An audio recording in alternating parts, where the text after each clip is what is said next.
ചാണകമാ. ചാണകമോ? അത് വേറൊരു കഥ. പാപ്പച്ചന്റെ അപ്പന് 10-40 പശുക്കളുണ്ടായിരുന്നു. നല്ല വരുമാനം. പക്ഷേ പാപ്പച്ചൻ ചോദിച്ചാൽ അയാൾ ഒരു ചില്ലി കാശ് കൊടുക്കത്തില്ല. തെരഞ്ഞെടുപ്പിൽ മത്സരിക്കാനും കെട്ടിവെക്കണ കാശ് പോലും കിട്ടാണ്ട് വന്നപ്പോൾ ആശാൻ ഒരു പണി ചെയ്തു. രായ്ക്ക് രാമാനം അവിടെ ഉണ്ടായിരുന്ന ചാണകം മുഴുവൻ ലോറി കയറ്റി ലോഡ് ഒന്നിന് കണക്ക് പറഞ്ഞ് കാശ് വാങ്ങിച്ചു. അങ്ങനെ ചാണകം വിറ്റ കാശ് കൊണ്ടാ അയാൾ തെരഞ്ഞെടുപ്പിൽ മത്സരിച്ചതും ജയിച്ചതും മന്ത്രിയായതും.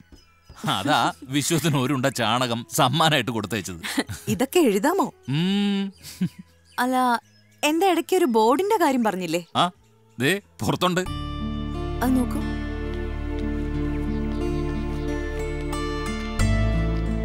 ക്ലോസ് ആയിട്ടുള്ള ഒരു ഫോട്ടോ എടുത്തോളൂ. Okay madam. ആ ബോർഡ് മാത്രമായിട്ട് എടുത്തോളൂ. ശരി മാഡം.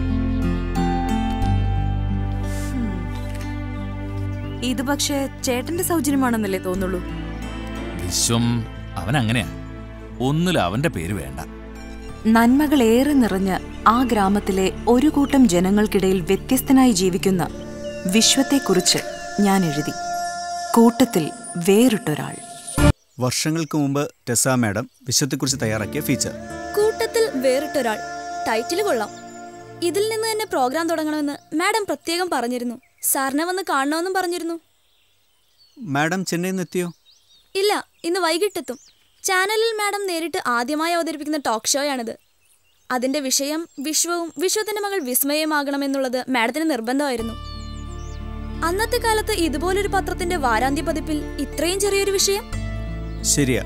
അന്നത്തെ സൺഡേ സപ്ലിമെന്റിൽ സിനിമാക്കാരെയോ രാഷ്ട്രീയക്കാരെയോ അല്ലെങ്കിൽ വലിയ വലിയ സെലിബ്രിറ്റിയെ കുറിച്ചുള്ള ഫീച്ചേഴ്സാണ് സാധാരണ വരിക. ഇതന്നൽപ്പം വ്യത്യസ്തമായിരുന്നു. വ്യത്യസ്തമായൊരു ഫോട്ടോ. വിശ്വമി ടോക്ക് ഷോയിൽ പങ്കെടുക്കുമെന്ന് എനിക്ക് വലിയ വിശ്വാസമൊന്നുമില്ല. പിന്നെ വിസ്മയുടെ വീഡിയോ, അതിന് കുറച്ച് സ്റ്റോക്ക് ഷോട്ട്സ് ഉണ്ട്.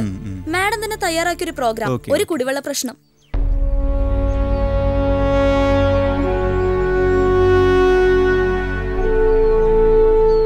മണ്ണും ജലവും പ്രകൃതിയും